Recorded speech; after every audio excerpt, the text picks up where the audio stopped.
Welcome to English Stories Academy. Welcome, everyone. Today, I want to take you on a journey, not just through time, but through hope, through struggle, through revolution, through friendship between nations, and through the soul of one of the most powerful symbols in human history, the Statue of Liberty. You've seen her in photos, you've seen her in movies. Maybe you've even stood before her looking up at that towering green figure holding a torch to the sky. But do you know her story? Do you know why she exists? Do you know the secrets she holds inside her copper skin? This isn't just the story of a statue. It's the story of millions of immigrants who crossed oceans in search of freedom. The story of revolutionaries who risked everything to fight for liberty. The story of friendship between two powerful countries, France and the United States. And the story of how hope is built, brick by brick, even when the world tries to break you down. This video is for anyone who's ever felt lost, for anyone searching for light in the darkness, and for anyone who still believes in something bigger than themselves. So sit back, open your heart, and come with me. Because once you know the real story of the Statue of Liberty, you'll never look at her the same way again. This story is perfect for your English because it's told in simple, clear language, filled with real emotions, powerful vocabulary, and natural sentence flow. It helps you understand, feel, and think in English, all while learning about one of the most inspiring stories in the world. Let's begin. Part 1. The Birth of an Idea. How it all began. The year is 1865. The American Civil War had just ended. The United States had been torn apart by a brutal war between the North and the South over slavery and states' rights.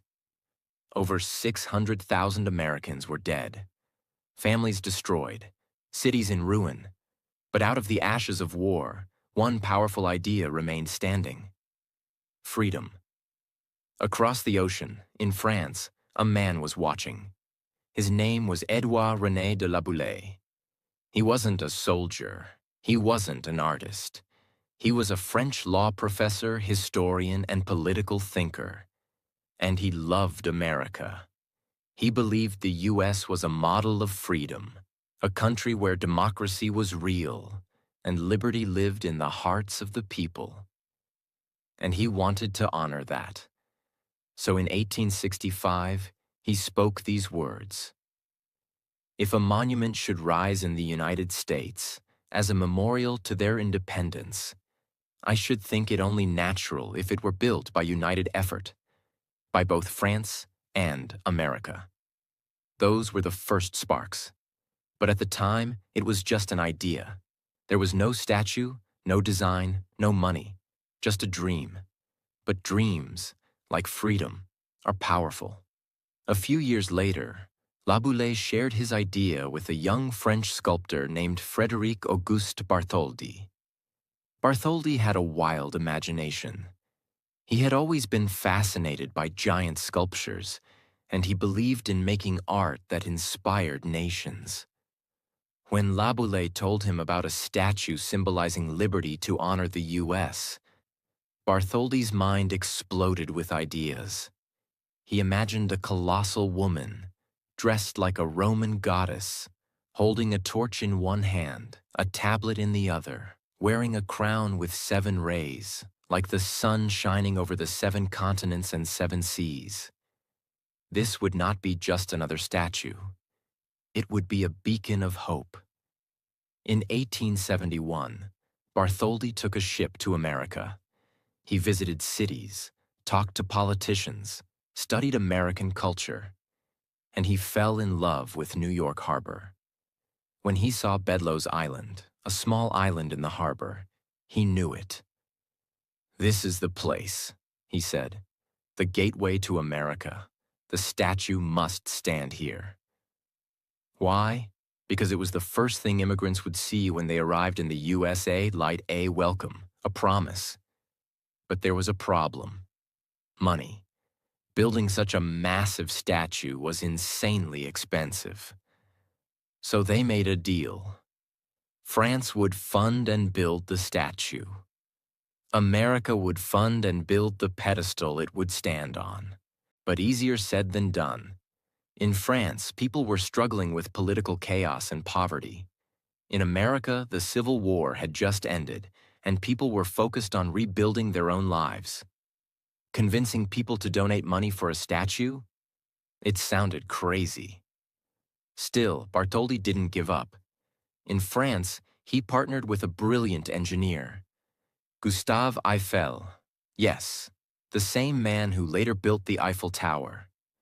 Together, they designed the internal metal structure that would hold the statue upright through wind, rain, and time. Bartholdi began building the arm holding the torch first. He wanted something physical to show people, to get them excited. He built it huge. The fingers alone were taller than a person. He sent it to America early, and in 1876, during the U.S. Centennial Celebration in Philadelphia, thousands of people saw the Arm of Liberty for the first time. People were stunned. This wasn't just a statue. This was something legendary. But in America, things weren't going well. The U.S. had agreed to build the pedestal, but there was no money. The government didn't help. Wealthy elites said it wasn't worth it. Newspapers mocked the project. It looked like the dream might die. But then, something powerful happened. In 1885, a Hungarian immigrant named Joseph Pulitzer, who owned a newspaper called the New York World, decided to take a stand. He wrote, "Let us not wait for the millionaires. The statue is for the people. Let the people build it." And he started a massive public fundraising campaign. He promised to print the name of every single person who donated, no matter how small. And guess what? People responded. Over 120,000 donations came in. Most were under $1. Many were from school children, factory workers, and poor families. This wasn't just about a statue anymore. It was a movement. The people were saying, "We believe in liberty, and we'll build it ourselves." Part 2. Rebuilding a Giant, Piece by Piece, the Arrival and Assembly of Liberty. The year is 1885. After nearly 20 years of dreaming, designing, building, and struggling, the Statue of Liberty has finally arrived in New York Harbor, in the form of 350 broken pieces packed inside 214 wooden crates. Each crate was labeled, numbered, and carefully protected. But what lay inside wasn't just copper and metal. It was hope. It was sacrifice. It was a gift from the people of France to the people of America. And now, the real challenge began. How do you build a 151-foot statue from 350 parts? This wasn't just construction. It was one of the most complicated, risky, and emotional architectural projects in American history. Here's the heartbreaking part. When the statue arrived, the pedestal wasn't finished yet. The very platform where she was supposed to stand was still under construction. Why? Because even though thousands of Americans had finally donated after Joseph Pulitzer's campaign, the money had come in late and the construction had been delayed. So the crates filled with pieces of the Statue of Liberty had to be stored for months, waiting, hoping, rusting. Think about that.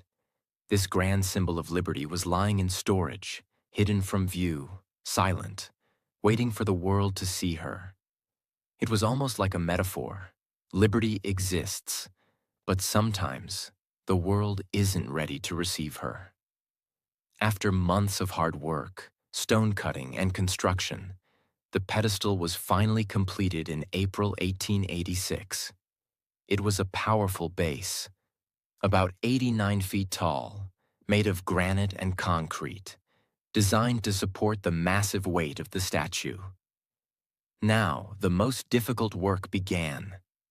They had to assemble the statue, one giant piece at a time, on Bedloe's Island, using scaffolding, cranes, manpower, and unbreakable patience. Bartholdi returned from France to supervise the entire assembly. First came the iron frame designed by Gustave Eiffel. This inner structure was like a metal skeleton, engineered to support the outer copper skin of the statue, and to withstand the wind, storms, and vibrations for hundreds of years. Then, piece by piece, they began attaching the copper plates.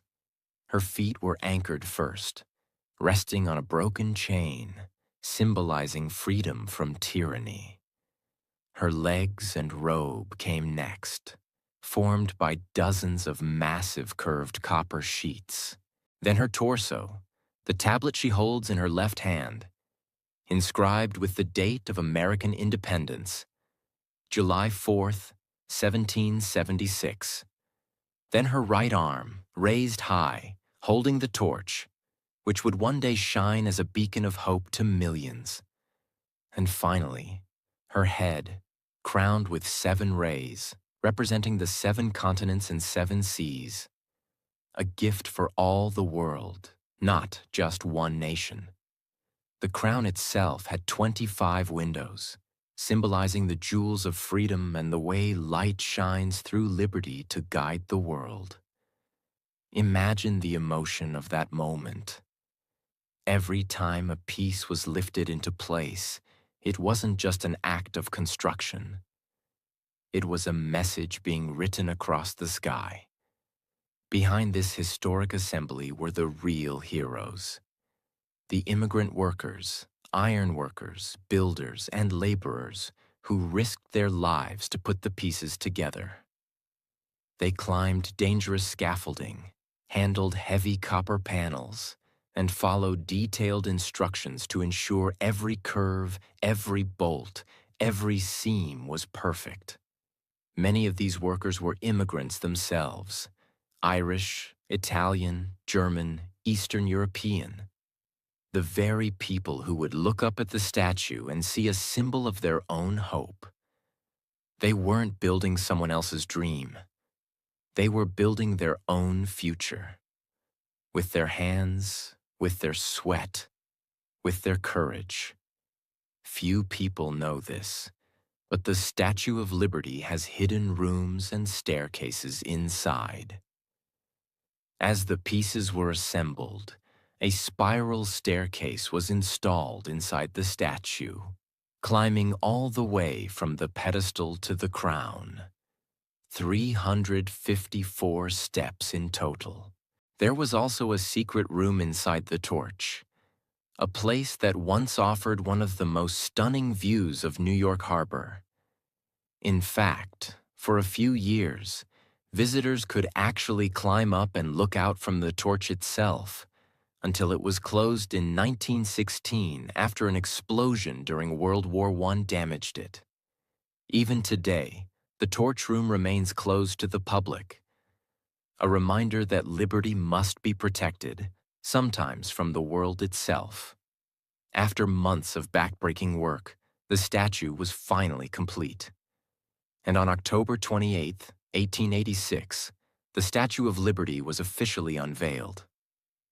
The day was cold, windy, but the streets of New York were filled with joy.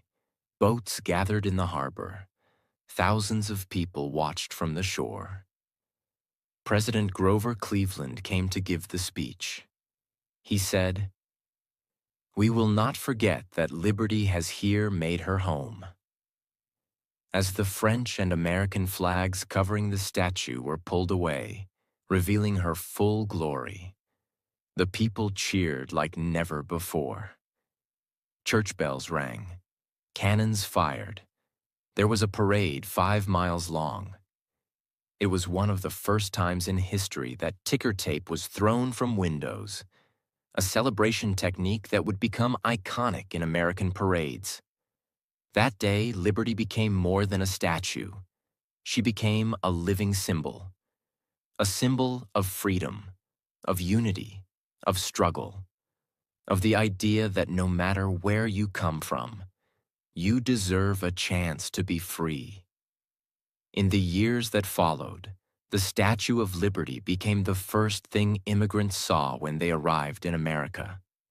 Imagine being a poor man from Italy, or a mother from Poland, or a boy from Ireland. You've left behind everything.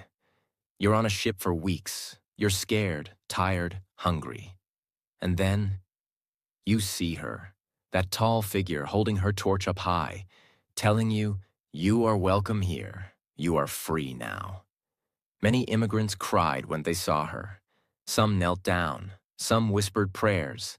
Some kissed the ship's railings. Because for them, she wasn't just a statue.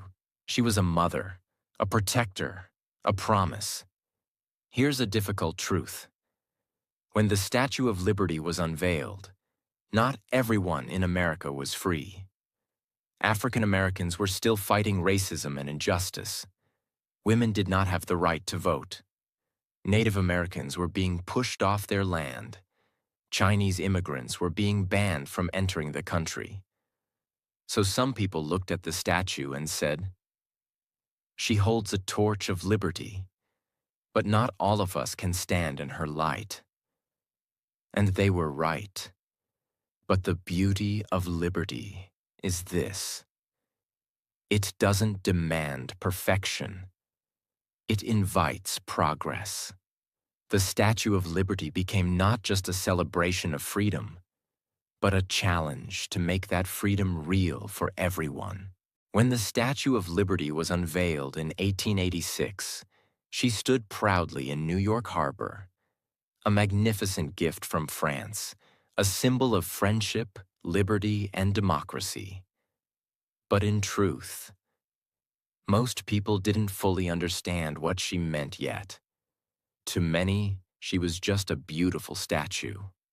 To others, just a symbol of American independence. And to some, she was just a tourist attraction. But that was about to change. Because sometimes, a single piece of writing can change the meaning of an entire monument. In 1883, 3 years before the statue even arrived in America, a young Jewish-American poet named Emma Lazarus was asked to write a poem for an art auction that was raising money for the statue's pedestal. Emma was the daughter of immigrants. She had seen poor Jewish refugees escaping persecution in Russia and Europe. She had seen their pain, their hunger, their fear. When she was asked to write something for the auction, she didn't write about politics. She didn't write about France or America. She wrote about immigrants. She wrote about the unwanted, the tired, the lost. She gave the Statue of Liberty a new voice.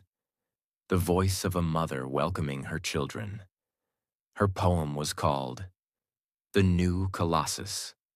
It said, "Give me your tired, your poor, your huddled masses yearning to breathe free, the wretched refuse of your teeming shore. Send these, the homeless tempest-tossed, to me. I lift my lamp beside the golden door." Those words weren't carved on the statue when it was built. In fact, after the auction, Emma Lazarus's poem was mostly forgotten. She died young, just a year after the statue was completed. But her poem, it would not die.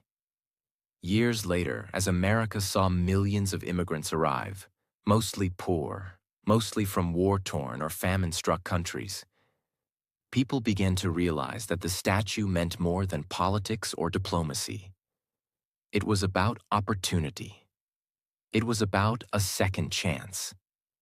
It was about light in the darkness. And it was Emma Lazarus's poem that gave people the words to describe what they were feeling. In 1903, nearly 20 years after she had written it, the poem was engraved on a bronze plaque and placed inside the pedestal of the Statue of Liberty. And from that moment on, the statue's meaning changed forever. She was no longer just a monument. She was a mother to exiles, a light for the forgotten. Just a few hundred meters from the Statue of Liberty lies Ellis Island, which, starting in 1892, became the main immigration station for the United States. Between 1892 and 1954, over 12 million immigrants passed through Ellis Island. It was the first place they arrived after their long journey across the Atlantic. They were inspected, questioned, examined. Some were approved to enter America. Some were rejected. Some families were separated forever. And while they waited, scared and exhausted, many of them stood by the windows and looked at the Statue of Liberty.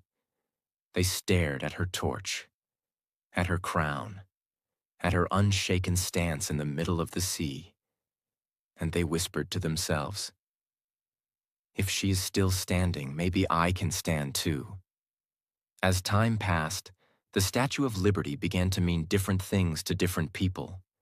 For some, she was a symbol of freedom. For others, a symbol of hypocrisy. Because not all were truly free. And in that contradiction, powerful movements were born. 1. The suffragists, fighting for women's rights. In 1886, the same year the statue was unveiled, American women still couldn't vote. A group of brave suffragists, women demanding voting rights, sailed out into the harbor on the day of the unveiling. They weren't celebrating. They were protesting. They released a statement saying, "She may represent liberty for men, but she does not represent liberty for women." Their courage sparked conversations across the country. And though it took decades, women finally won the right to vote in 1920. But the statue had already become part of their fight. 2. The African American struggle.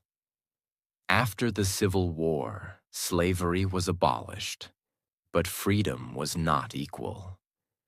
Many African Americans looked at the statue and said, "She is made of copper, but we are still in chains." In 1917, during World War I, a silent protest march was held in New York City by thousands of Black Americans, dressed in white, carrying signs that said, "Liberty has not come to us."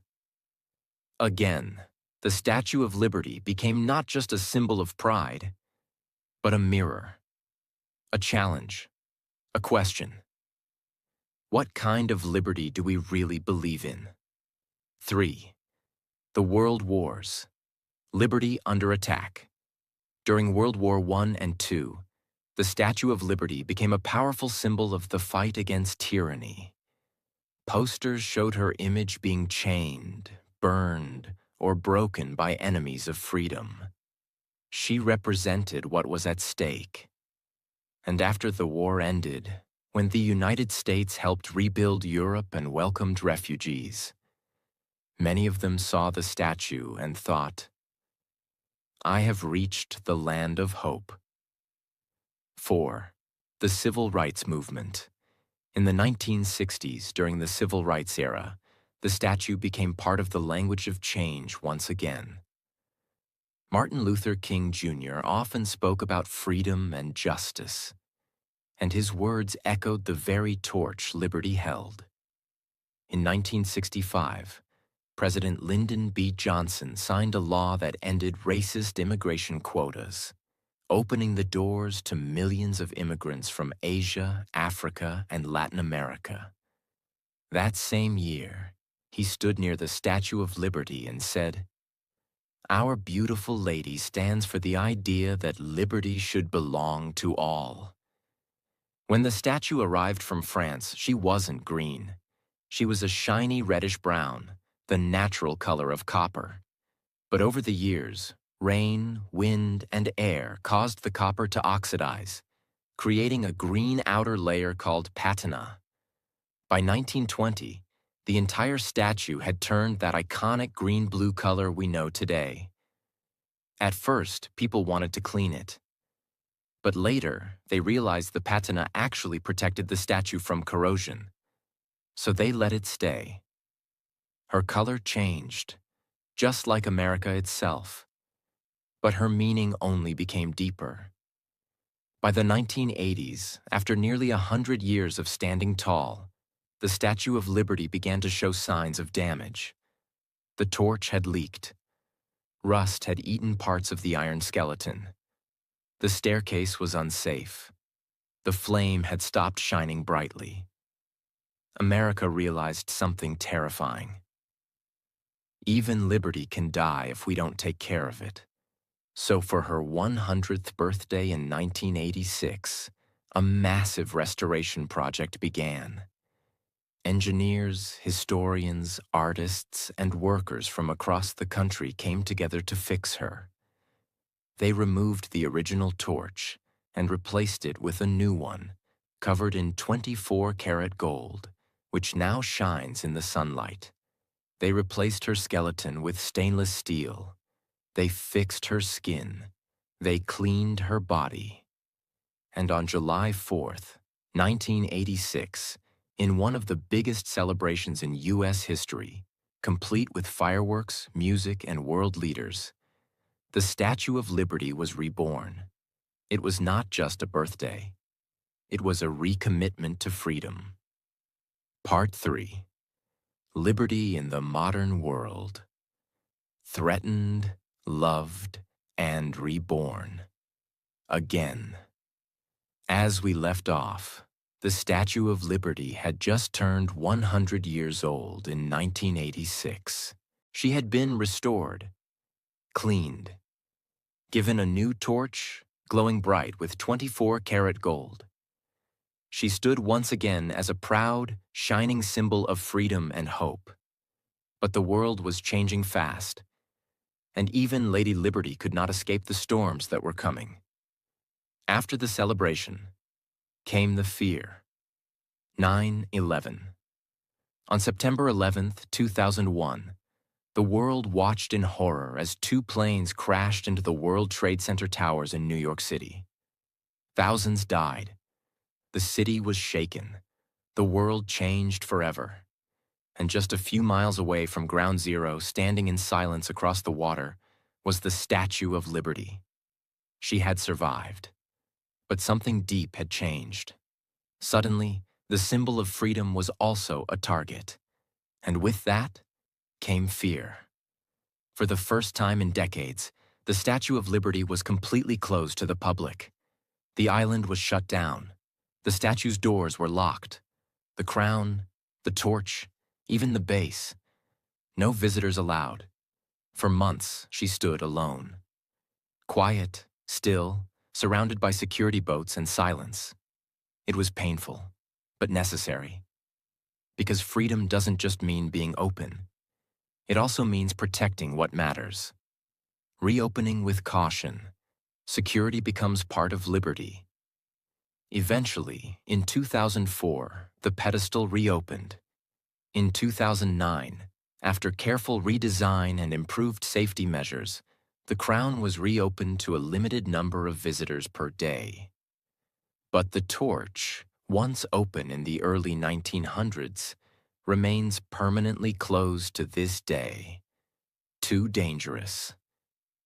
Now visiting the Statue of Liberty means going through airport-style security checks, background reviews, and guided access. Some people say this ruins the magic, but others say it proves just how valuable liberty is.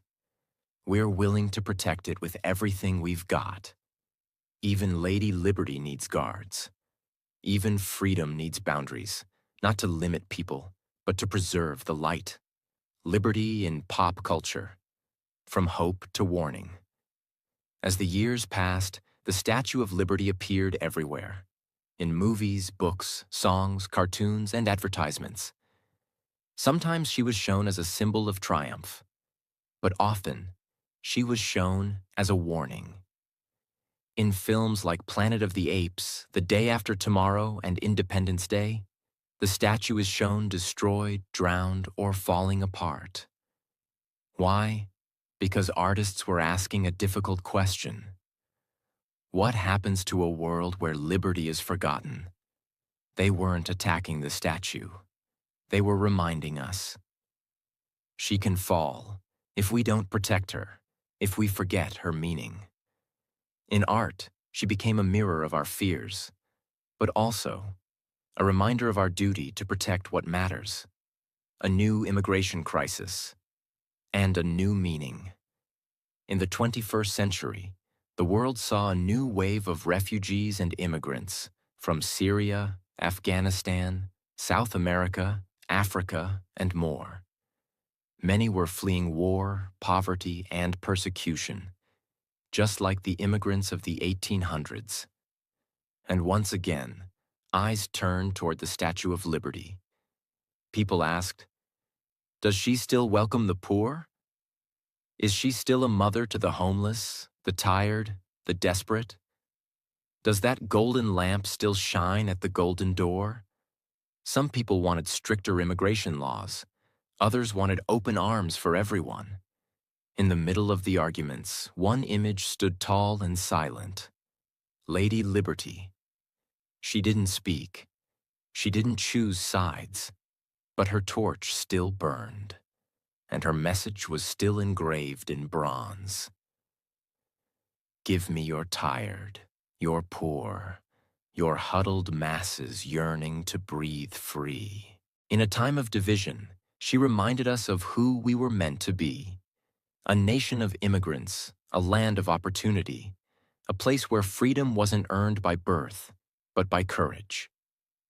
The human experience. What it feels like to visit her today. Now let's shift from politics and history to something more personal. Let's talk about what it actually feels like to stand at the feet of the Statue of Liberty. For millions of people, visiting her is a lifelong dream. The journey begins early, taking a ferry boat from Manhattan or New Jersey. As the boat glides across the harbor and you start to see her figure growing on the horizon, there's a moment of silence on the deck. People get quiet, children stop talking, eyes widen, and then she's there, tall, calm, watching over the water like a guardian angel. You step onto Liberty Island, and as you walk toward her, you feel tiny, not just in size, but in time. You realize how many generations have walked here before you, how many hopes she's carried, how many prayers she's heard. Inside the pedestal, there's a museum, showing the full history of the statue. You see the original designs, old photos, broken chains from her feet. You see the old torch kept behind glass. You see the names of the people who built her, and the faces of immigrants who saw her from the ship. Then, if you're lucky enough to have a ticket, you climb the 354 narrow steps, inside her body, all the way up to the crown. It's hot, it's tight, it's exhausting. But when you reach the top, you look out through the small windows in her crown, and in that moment, you see the city, the bridges, the water, the sky. And something strange happens. You don't feel above it all. You feel responsible for it all, because once you stand in her crown, you're no longer just a visitor. You become a guardian of her meaning. She has no face turned toward America. Here's something most people never notice. The Statue of Liberty is not facing America. She is turned outward, toward the sea, toward the immigrants, toward the unknown, toward the rest of the world. It's as if she's saying, "Come, I'm here for you. I will not turn my back." She's not here to celebrate the past. She's here to welcome the future. That single detail, her direction, says everything. Her torch is still lit, but she needs us now. The world today is more connected and more divided than ever before. We live in an age of technology, speed, and endless noise. But people are still searching for the same things they always have: safety, belonging, opportunity, freedom. And that's why the Statue of Liberty still matters. Because she is not just an old monument made of copper. She is a living idea. And like all ideas, she can be forgotten, ignored, or misunderstood. But if we remember her, if we tell her story, if we keep her torch burning in our hearts, then she becomes more powerful than any weapon, wall, or flag. She becomes a promise. Part 4. The Legacy of Liberty. A flame that must never die. The Statue of Liberty is still standing. After storms, wars, protests, attacks, and time itself, she is still standing. She has outlived presidents, witnessed revolutions, and welcomed generations of strangers who became citizens, workers, artists, builders, soldiers, and leaders. But now we must ask the most important question of all. What does she mean today? And what will she mean in the next 100 years? Because a statue is only as powerful as the people who believe in it. A world full of crisis, and a torch that still shines. In today's world, people are facing some of the most difficult challenges in human history. Millions are displaced from their homes due to war, natural disasters, and violence. Thousands die trying to cross borders for a better life. Women in many countries are still denied basic freedom. Children grow up in camps, never knowing what safety feels like. And in some places, people are punished just for speaking the truth. In this world, does the Statue of Liberty still matter? Yes. In fact, she matters more than ever, because her torch isn't just for America. It never was. She stands in the harbor of New York, yes, but her message is universal. She reminds the world that freedom has a face, that liberty has a figure, that hope has a home. And it's not in money, not in power, not in buildings or weapons. It's in a statue, built by two countries, assembled by immigrants, held together by belief. The people who still cry when they see her. Every year, thousands of people stand in front of her and cry. Some are tourists, some are immigrants, some are Americans seeing her for the first time. But the tears aren't just about beauty. They're about memory, about pain, about dreams that felt impossible. Until now. A refugee from Syria once said, "I lost everything, but when I saw her, I knew I could begin again." A woman from Haiti whispered, "I told my daughter, that's what freedom looks like." A man from Sudan looked up and said, "We walked for years, and then we saw her, and we knew we had made it." These are not stories from a movie. These are real people, real lives, real emotions. And the Statue of Liberty is part of their healing. She doesn't give them citizenship. She gives them courage. Her message is silent, but her meaning is loud. Here's something to think about. The Statue of Liberty has no microphone. She has no mouth. She makes no speeches. She doesn't move. She doesn't shout. And yet, she has spoken louder than almost any leader in history. Because her power is not in words. Her power is in what she represents. She represents a world where a child can go to school safely. A mother can speak her mind without fear. A man can pray or not pray, love who he wants, work where he wants, live where he feels safe. And where opportunity is not limited by race, gender, birthplace, or language. That is not a fantasy. It's a goal, one we are still working toward. But as long as she stands, the dream is alive. A gift that changed the world. Let's never forget, the Statue of Liberty was a gift, from the people of France to the people of America. But over time, that gift grew into something bigger than anyone imagined. It became a gift to the world. A symbol for freedom fighters in places far beyond America. A light for oppressed women in nations where their voices are silenced. A reminder for young people that the world is theirs to shape. A warning to tyrants that the flame of liberty will never go out, no matter how dark the night. Her light is not American. Her light is human. If the Statue of Liberty could speak, she might say this. I am not here to say the world is perfect. I am here to remind you, it can be better. She is not a celebration of what was. She is a challenge to create what should be. And that's what makes her eternal. Because every generation must decide, will we protect liberty? Will we welcome the stranger? Will we speak up for the silent? Will we fight for justice, even when it's hard? If the answer is yes, even a small yes, then her torch burns brighter. But if the answer is no, then we let the light go out.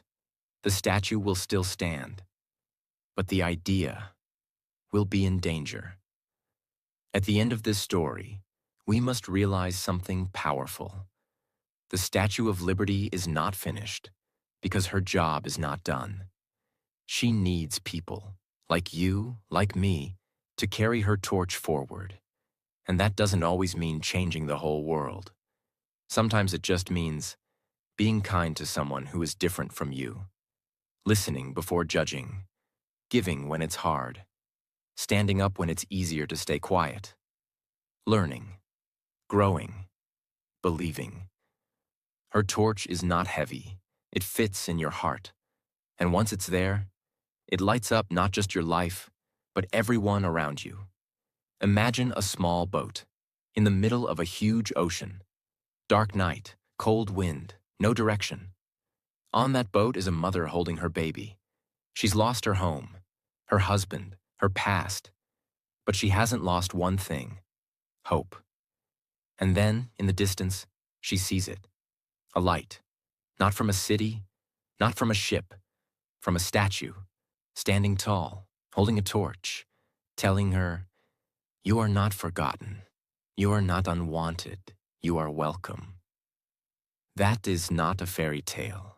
That is the story of millions of real people. And that is why the Statue of Liberty is one of the greatest creations in human history. She is not just made of copper and steel. She is made of sacrifice, struggle, dreams, and love. She doesn't belong to any one race, religion, or nation. She belongs to everyone who believes in the right to be free, equal, and respected. As long as we carry her story forward, as long as we protect her meaning, as long as we live the values she represents, she will never fall, and neither will we. Like, share, and subscribe to our channel.